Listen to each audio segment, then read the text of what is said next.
ರಾಜ್ಯದಲ್ಲಿ ಈಗಾಗಲೇ ಮುಂಗಾರು ಅಧಿವೇಶನ ಪ್ರಾರಂಭವಾಗಿರುವಂಥದ್ದು. ಆಗಸ್ಟ್ 13ರಿಂದ ಮುಂಗಾರು ಅಧಿವೇಶನ ಪ್ರಾರಂಭವಾಗಿದೆ. ಆದರೆ ರಾಜ್ಯದ ಸಮಸ್ಯೆಗಳ ಬಗ್ಗೆ ಚರ್ಚೆಗೆ ವೇದಿಕೆಯಾಗಬೇಕಿದ್ದ ಅಧಿವೇಶನ ಎಲ್ಲೋ ಒಂದು ಕಡೆ ಬೇರೆ ದಾರಿಯತ್ತ ಸಾಗ್ತಾ ಇದೆ ಅನ್ನೋದು ಸ್ಪಷ್ಟವಾಗಿ ಅರ್ಥ ಆಗ್ತಾ ಇದೆ. ಯಾಕಂದ್ರೆ ಪ್ರಮುಖವಾಗಿ ರಾಜ್ಯದಲ್ಲಿ ಬರಗಾಲ ಇದೆ, ಜೊತೆಗೆ ಸಾಕಷ್ಟು ಸಮಸ್ಯೆಗಳಿದ್ದಾವೆ. ಈ ಬಗ್ಗೆ ಸಾಕಷ್ಟು ಚರ್ಚೆಯಾಗಿ ಅವುಗಳಿಗೆ ಪರಿಹಾರ ಕಂಡುಕೊಳ್ಳುವ ಸದನ ವೇದಿಕೆ ಆಗಬೇಕಿತ್ತು, ಆದರೆ ಅದು ಸಾಧ್ಯವಾಗಿಲ್ಲ. ಆದರೆ ಬಿಜೆಪಿ ಜೊತೆಗೆ ಕಾಂಗ್ರೆಸ್ ಎರಡೂ ಪಕ್ಷಗಳು ರಾಜಕೀಯ ಕೆಸರೆರಚಾಟಕ್ಕೆ ಸದನವನ್ನು ಬಳಸಿಕೊಳ್ತಾ ಇರುವುದು, ರಾಜ್ಯದ ಜನರ ಹಣ ಪೋಲ್ ಆಗ್ತಾ ಇದೆ ಅನ್ನೋ ಆರೋಪಗಳು, ಆಕ್ರೋಶಗಳು ಕೇಳಿ ಬರ್ತಾ ಇರುವಂತದ್ದು. ಕೇವಲ ಒಂದೇ ವಿಚಾರಕ್ಕೆ ಬಿಜೆಪಿ ರಾಜಕೀಯ ಮಾಡಿದ್ರೆ ಅದನ್ನೇ ತನ್ನ ಹಠವನ್ನಾಗಿ, ಜೊತೆಗೆ ಅದನ್ನೇ ಪ್ರತಿಷ್ಠೆಯನ್ನಾಗಿ ಕಾಂಗ್ರೆಸ್ ಮುಂದುವರಿಸ್ತಾ ಇರುವಂತದ್ದು. ಸೊ ಈ ಬಗ್ಗೆ ಮಾತನಾಡಲು ನಮ್ಮ ಜೊತೆ ವಿಜಯ್ ಭರಮಸಾಗರ್ ಅವರಿದ್ದಾರೆ. ಸರ್, ನೋಡ್ತಾ ಇದ್ದೀರಿ ಈಗ ಆಗಸ್ಟ್ 13ರಿಂದ ಯಾವ ರೀತಿಯಾಗಿ ರಾಜ್ಯದಲ್ಲಿ ನಡೀತಾ ಇದೆ ರಾಜಕೀಯ ಕೆಸರೆರಚಾಟ, ಒಂದು ವಿಚಾರಕ್ಕೆ ಸಂಬಂಧಪಟ್ಟಂತೆ ಬರೀ. ಹೌದು, ಹೆಚ್ಚುಕಮ್ಮಿ ಯಾವುದೇ ಸದನ ಕಲಾಪಗಳಾಗಲಿ ವಿರೋಧ ಪಕ್ಷಗಳು ಪ್ರಮುಖವಾಗಿ ಈ ರೀತಿಯ ವಿಚಾರಗಳನ್ನ ಮುನ್ನೆಲೆಗೆ ತಗೊಂಡ್ಬರ್ತಾರೆ ಮತ್ತು ಅಲ್ಲಿ ಒಂದಷ್ಟು ಚರ್ಚೆಗೆ ಅವಕಾಶನೇ ಕೊಡಲ್ಲ. ಫಸ್ಟ್ ಆಫ್ ಆಲ್ ನೋಡಿ, ರಾಜ್ಯದಲ್ಲಿ ಬರಗಾಲ ಇದೆ, ಬೇರೆ ಬೇರೆ ಸಮಸ್ಯೆಗಳು ತಾಂಡವಾಡ್ತದೆ, ಅಭಿವೃದ್ಧಿ ಕೂಡ ಆಗ್ತಿಲ್ಲ. ಸೊ ಒಂದ್ ಕಡೆಗೆ ಅನುದಾನ ಬಿಡುಗಡೆ ಆಗಿಲ್ಲ. ಈ ರೀತಿಯ ಸಮಸ್ಯೆಗಳು ಒಂದ್ ಕಡೆಗೆ ಆದ್ರೆ ಇಂತಹ ಒಂದು ಆರೋಪಗಳನ್ನ ಇಟ್ಕೊಂಡು ಮುನ್ನೆಲೆಗೆ ಚರ್ಚೆಗೆ ತಂದ್ಬಿಟ್ಟು ಅದನ್ನ ವಿನಾಕಾರಣ ಕಾಲಹರಣ ಮಾಡ್ತಾರೆ. ಇಲ್ಲಿ ಪ್ರಮುಖವಾಗಿ ಇಲ್ಲಿ ಲಾಸ್ ಆಗ್ತಿರೋದು ಜನರ ದುಡ್ಡು ಅಷ್ಟೇ, ಅದು ತೆರಿಗೆ ಹಣ, ಅದು ಬಿಟ್ಟು ಬೇರೆ ಏನೂ ಇಲ್ಲ. ಸೊ ಎಲ್ಲೋ ಒಂದ್ ಕಡೆಗೆ ಸಿಎಂ ಮಾತಾಡ್ತಾ ಹೇಳ್ತಾರೆ, ಸೊ ನಾನೇನಾದ್ರೂ ಹೇಳಿದ್ರೆ ರಾಜೀನಾಮೆ ಕೊಡಿಸೋ ದೊಡ್ಡ ವಿಷಯ ಅಲ್ಲ, ನಾನು ರಾಜೀನಾಮೆ ಕೊಟ್ಬಿಡ್ತಾರೆ ಅಂತ. ಇಷ್ಟೆಲ್ಲ ಮಾತಾಡಿದ್ರು ಕೂಡ ಯಾಕೆ ಇನ್ನೂ ಕೂಡ ಈ ಒಂದು ವಿಷಯದ ಬಗ್ಗೆ ಗಂಭೀರವಾಗಿ ಚರ್ಚೆ ಆಗ್ತಿಲ್ಲ ಅನ್ನೋದು ಒಂದು ಯಕ್ಷ ಪ್ರಶ್ನೆ ಆಗಿದೆ ಪ್ರಹ್ಲಾದ್. ಮತ್ತೊಂದ್ ಕಡೆಗೆ ಹೇಳ್ತಾರೆ ನಾಗೇಂದ್ರ ಅವರ ಪರವಾಗಿ ಇಡೀ ಕಾಂಗ್ರೆಸ್ ನಾಗೇಂದ್ರ ಅವರಿಗೆ ರಕ್ಷಣೆ ಕೊಡ್ತಾ ಇದೆ ಕಾಂಗ್ರೆಸ್, ಇಡೀ ಸರ್ಕಾರ, ಇಡೀ ಶಾಸಕರು ಒಂಥರ ನಾಗೇಂದ್ರ ಅವರು ಸದ್ಯಕ್ಕೀಗ ಕಾಂಗ್ರೆಸ್ಗೆ ಸಾಕಷ್ಟು ಬಲಿಷ್ಠ ಶಕ್ತಿಯನ್ನ ನಾಗೇಂದ್ರ ಅವರು ಕಾಂಗ್ರೆಸ್ಗೆ ನೀಡಿದ್ದಾರೆ ಅಥವಾ ಕಾಂಗ್ರೆಸ್ ನಾಗೇಂದ್ರಗೆ ನೀಡ್ತಾ ಇದೆ ಇಲ್ಲ ಅನ್ನೋದು ಇಲ್ಲಿ ಸ್ಪಷ್ಟವಾಗಿ ಅರ್ಥ ಆಗ್ತಾ ಇಲ್ಲ. ಈಗ ನಮ್ಮ ಸಿಎಂ ಕಾರ್ಯದರ್ಶಿ ಆಗಿರ್ತಕ್ಕಂಥ ಪೊನ್ನಣ್ಣ ಅವರು ಮಡಿಕೇರಿಯಲ್ಲಿ ಹೇಳ್ತಾರೆ, ಸೊ ಇದು ಯಾವುದೇ ಕಾರಣಕ್ಕೂ ನಾಗೇಂದ್ರ ಅವ್ರನ್ನ ಏನೋ ರಾಜೀನಾಮೆ ಕೊಡಿಸುವಂತ ಪ್ರಮೇಯ ಬರೋದಿಲ್ಲ. ಸರ್, ಈಗ ಸಿಎಂ ಹೇಳಿದ ನಂತರ ಇವರೆಲ್ಲ ಹೇಳೋದು ಏನ್ ದೊಡ್ಡ ವಿಚಾರ? ಇನ್ನೊಂದು, ಸಿಎಂ ಅಷ್ಟು ಗಟ್ಟಿಯಾಗಿ ನಿಂತಿದ್ದಾರೆ, ಅವ್ರ ಬೆನ್ನಿಗೆ ನಿಂತಿದ್ದಾರೆ. ಈಗ ಸಿಬಿಐ ವರದಿ ಕೊಟ್ಟಿದೆ ಅಂತೆ, ವರದಿನಲ್ಲಿ ಏನಾಗಿದೆ, ಕ್ಲೀನ್ ಚಿಟ್, ಅಲ್ಲಿ ಯಾವುದೇ ಒಂದು ಇದು ಇಲ್ಲ. ಹಾಗಾಗಿ ಏನಾಗ್ತದೆ ಇಲ್ಲಿ ಆ ಪ್ರಮುಖ ಅಂಶವನ್ನ ಇಟ್ಕೊಂಡ್ಬಂದು ಯಾವುದೇ ಬೆಳವಣಿಗೆ ಕೂಡ ಆಗಿಲ್ಲ. ಹಾಗಾಗಿ ನಾಗೇಂದ್ರ ಅವರು ರಾಜೀನಾಮೆ ಕೊಡುವಂತ ಪ್ರಮೇಯ ಬರ್ತಾ ಇಲ್ಲ ಅನ್ನೋದು. ಇನ್ನೊಂದ್ ಕಡೆ ಮಧು ಬಂಗಾರಪ್ಪ ಕೂಡ ಹೇಳ್ತಾರೆ, ಅವರು ಕೂಡ ನಾಗೇಂದ್ರ ಪರವಾಗಿನೇ ಬ್ಯಾಟಿಂಗ್ ಬೀಳ್ತಾರೆ. ಯಾವ್ಯಾವ ಶಾಸಕರು ಇದ್ದಾರೆ ಕಾಂಗ್ರೆಸ್, ಎಲ್ಲೆಲ್ಲಿ ಯಾರ್ಯಾರು ಮಾಧ್ಯಮ ಆ ವಿಚಾರನ ಎತ್ತುತ್ತಾರೆ, ಅಲ್ಲಿ ಈ ರೀತಿಯಾದಂತ ಹೇಳಿಕೆಗಳನ್ನ ಕೊಡ್ತಾ ಬಂದಿದ್ದಾರೆ. ಸೊ ನಾಗೇಂದ್ರ ಅವರು ಹಗರಣದಲ್ಲಿ ಪಾಲ್ಗೊಂಡಿದ್ರು ಇಲ್ವೋ ಅದು ಸೆಕೆಂಡ್ರಿ.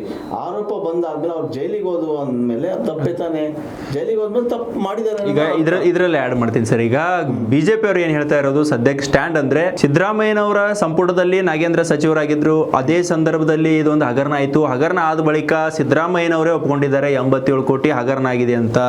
ಸೊ ಅದೇ ಕಾರಣಕ್ಕೆ ರಾಜೀನಾಮೆ ಪಡೆದಿದ್ದೇವೆ ಅನ್ನೋ ಮಾತನ್ನ ಸಿದ್ದರಾಮಯ್ಯನವರು ಹೇಳಿದ್ದಾರೆ ಅಂತ. ಆ ಒಂದೇ ವಿಚಾರವನ್ನ, ಆ ಒಂದೇ ಸನ್ನಿವೇಶವನ್ನು ಇಟ್ಕೊಂಡು ಬಿಜೆಪಿ ಇವತ್ತು ಇಷ್ಟೊಂದು ದೊಡ್ಡ ಪ್ರತಿಭಟನೆ ಮಾಡ್ತಾ ಇದೆ.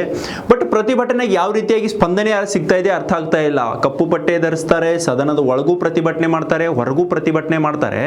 ಈ ಪ್ರತಿಭಟನೆ ಮಾಡಿದ್ರು ಬಿಜೆಪಿಗೆ ಯಾಕೆ ಕಾಂಗ್ರೆಸ್ದವರು ಅಷ್ಟೊಂದು ಫುಲ್ ಅಂದ್ರೆ ಒಂಥರ ವೇಟೆ ಅಂದ್ರೆ ಪವರ್ಫುಲ್ ಆದ್ರ ಹಂಗ ಅನ್ಸುತ್ತೆ ಬಿಜೆಪಿ ಮುಂದೆ.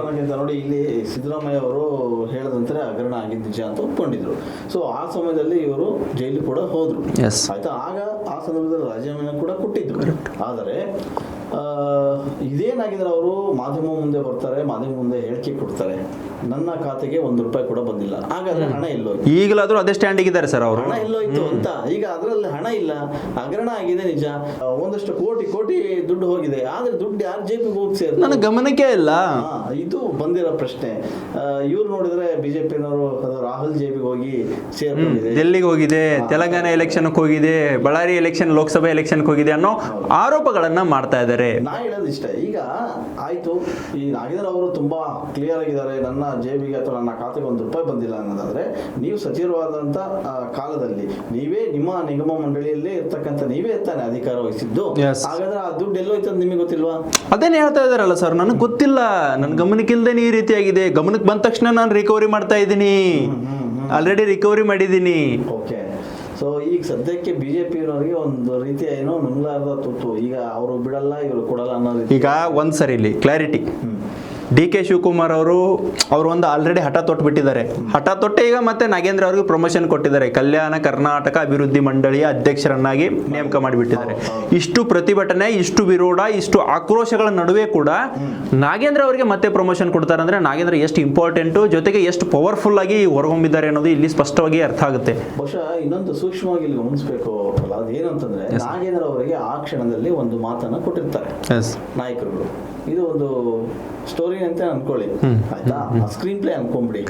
ಅಲ್ಲಿ ಕೊಟ್ಟಿರ್ತಾರೆ ಅಂದ್ರೆ ನೀನ್ ಈಗ ಹೋಗ್ಬಿಡಪ್ಪ, ಬಟ್ ಅಲ್ಲಿ ಯಾರ ಹೆಸರುಗಳನ್ನ ಹೇಳಕ್ ಹೋಗ್ಬೇಡ, ಬಂದ ಮೇಲೆ ನೀನು ಯಾವ್ದ ಪ್ರಾತಿನಿಧ್ಯ ಕೊಡಬೇಕು, ಏನೇನು ಕೊಡ್ಬೇಕು ಅದೆಲ್ಲ ಸಿಗುತ್ತೆ, ಕಾಂಗ್ರೆಸ್ ಸರ್ಕಾರ ಯಾವತ್ತೂ ಮಾತಿಗೆ ತಪ್ಪಲ್ಲ ಅನ್ನೋ ಮಾತುಗಳು ನಡೀತದೆ.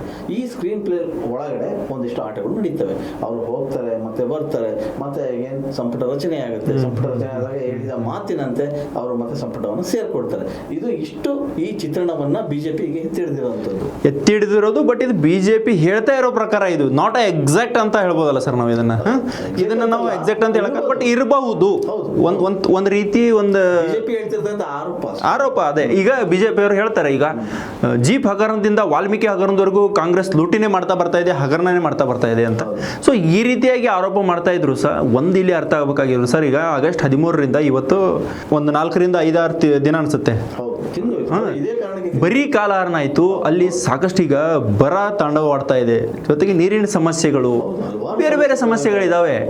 ಅಧಿವೇಶನ ಅಂದ್ರೆ ಸಮಸ್ಯೆಗಳಿಗೆ ವೇದಿಕೆ ಆಗಬೇಕಿತ್ತು. ಆದ್ರೆ ಎಲ್ಲೋ ಒಂದ್ ಕಡೆ ರಾಜಕೀಯ ನಾಯಕರು ಜೊತೆಗೆ ಈ ಶಾಸಕರು ಮಂತ್ರಿಗಳು ತಮ್ಮ ನೈಜ ಒಂದು ಜವಾಬ್ದಾರಿಯನ್ನ, ನೈತಿಕತೆಯನ್ನ ಮರ್ತಿದ್ದಾರೆ ಅನ್ನೋದು ಇಲ್ಲಿ ನಮ್ಗೆ ಸ್ಪಷ್ಟವಾಗಿ ಅರ್ಥ ಆಗುತ್ತೆ. ಅದು ಯಾರೇ ಪಾರ್ಟಿ ಅವರಿದ್ರು, ಬಿಜೆಪಿ ಅವರು ಇರಲಿ, ಕಾಂಗ್ರೆಸ್ದವ್ರು ಇರಲಿ, ಜನರಿಂದ ಆಯ್ಕೆಯಾಗಿ ಬಂದಿದ್ದಾರೆ ಅಂದ್ರೆ ಜನರ ಸಮಸ್ಯೆಗಳಿಗೆ ಅವರು ಸ್ಪಂದನೆ ಮಾಡಬೇಕು. ಬಿಟ್ಟು ಬರೀ ರಾಜಕಾರಣ ಮಾಡಿದ್ರೆ ಯಾವ ಜನ ಇವರಿಗೆ ಓಟ್ ಹಾಕ್ತಾರೆ ಮುಂದಿನ ದಿನಗಳಲ್ಲಿ? ಈಗ ನೀವು ಯಾವುದೇ ಸಮಯ ತಗೊಳ್ಳಿ, ಯಾವುದೇ ಪಕ್ಷಗಳು ಆಡಳಿತವನ್ನು ನಡೆಸಲಿ, ಈ ರೀತಿಯಾದ ಸಮಸ್ಯೆಗಳು ಬಂದಾಗ ಅಲ್ಲಿ ಕಾಲಹರಣ ಆಗೋದು ನಿಜ. ನೀವು ಸಂಸತ್ನಲ್ಲಿ ಏನಾಯ್ತು, ಇವರು ಕಾಂಗ್ರೆಸ್ ಸಂಸತ್ನವರು ನಡೆಯಕ್ ಬಿಟ್ರ ಅಲ್ಲಿ, ಅದೇ ಇವರು ಮಾಡಿದ್ರೆ ಸೊ ಅವ್ರು ಅಲ್ಲಿ ನೀವು ಮಾಡಿದ್ರಲ್ಲ, ನಾವು ಇಲ್ಲಿ ಮಾಡ್ತೀವಿ ಅಂತ ಬಿಜೆಪಿ ಈಗ ಶುರು ಇಟ್ಕೊಂಡಿದ್ದಾರೆ ಅಷ್ಟೇ, ಏನಿಲ್ಲ.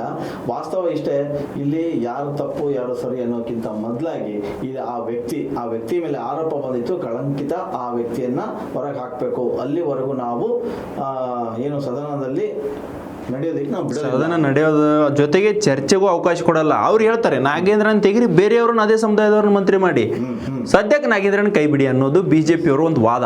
ಇನ್ನೊಂದು, ಈ ದಲಿತ ನಾಯಕರನ್ನ ನೀವು ಹತ್ತಿಕ್ಕುವಂತ ಕೆಲಸ ಮಾಡ್ತೀರಿ ಅಂತ ಕಾಂಗ್ರೆಸ್ ಈಗ ಜಾತಿ ಶೆಲ್ಟರ್ ತಗೊಳ್ತಾ ಇದ್ದಾರೆ ಸರ್. ಈಗ ಜಾತಿ ರಕ್ಷಣೆ ಅದರಿಂದ ಪಡೆದು ಎಲ್ಲ ಒಂದ್ ಕಡೆ ಅದು ಒಂದು ಸಕ್ಸಸ್ ಆಗ್ಬೋದು ಅನ್ನೋ ಒಂದು ಲೆಕ್ಕಾಚಾರದ ಇವನ್ CM ಆದಿಯಾಗಿ ಎಲ್ಲರೂ ಒಬ್ಬ ದಲಿತ ನಾಯಕನಿಗೆ ಈ ರೀತಿ ಮಾಡ್ತಾ ಇದ್ದಾರೆ, ದಲಿತ ಅನ್ನೋ ಕಾರಣಕ್ಕಾಗಿ ನಾಗೇಂದ್ರ ಟಾರ್ಗೆಟ್ ಆಗಿದ್ದಾರೆ ಅನ್ನೋ ಮಾತುಗಳನ್ನ ಹೇಳ್ತಾ ಇದ್ದಾರೆ.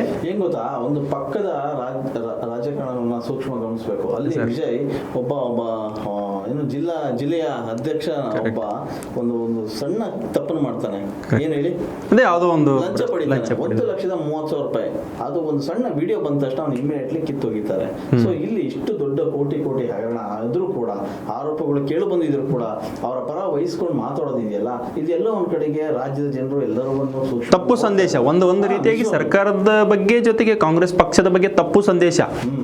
ಕರೆಕ್ಟ್. ಆ ಹಿನ್ನೆಲೆಯಿಂದ ನಾವು ಗಮನಿಸ್ತಾ ಹೋದ್ರೆ, ಸೊ ಈ ಸದನ ಈ ಕಲಾಪ ಇದೆಯಲ್ಲ ನಿಜಕ್ಕೂ ವ್ಯರ್ಥ ಆಗ್ತದೆ.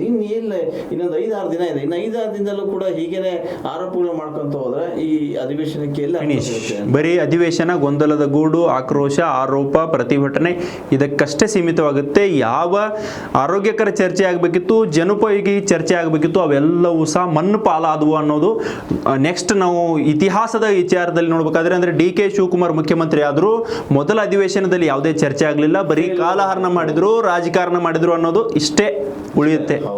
ಆಮೇಲೆ ಯಾವುದೇ ಆಡಳಿತ ನಡೆಸುವಂತ ಪಕ್ಷ ಬಂದರೂ ಕೂಡ ಈ ರೀತಿಯ ಒಂದು ಏನು ಮುಖ್ಯವಾಗಿ ಪ್ರತಿಭಟಿಸುವಂತ ಅವಕಾಶಗಳು ಸಿಗೋದು ಬಹಳ ಕಮ್ಮಿ. ಬಹಳ ಇಂಪಾರ್ಟೆಂಟ್ ವಿಷಯಗಳನ್ನ ಇಟ್ಕೊಂಡಿದ್ದಾರೆ.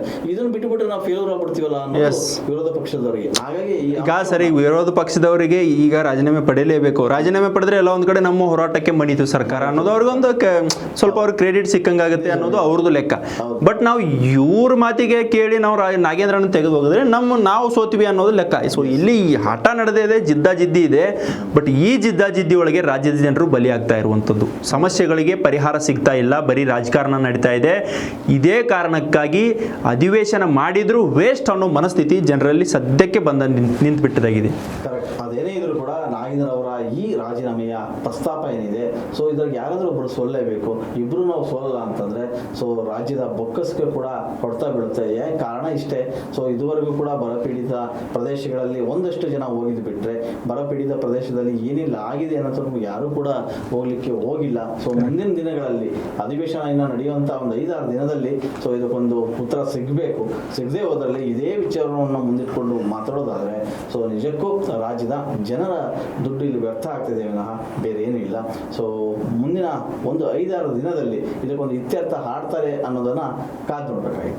ಹೆಚ್ಚಿನ ವಿಡಿಯೋಗಳಿಗೆ ಪ್ರತಿಧ್ವನಿ ಯೂಟ್ಯೂಬ್ ಚಾನೆಲ್ ಸಬ್ಸ್ಕ್ರೈಬ್ ಮಾಡಿ, ಬೆಲ್ ಐಕಾನ್ ಕ್ಲಿಕ್ ಮಾಡಿ.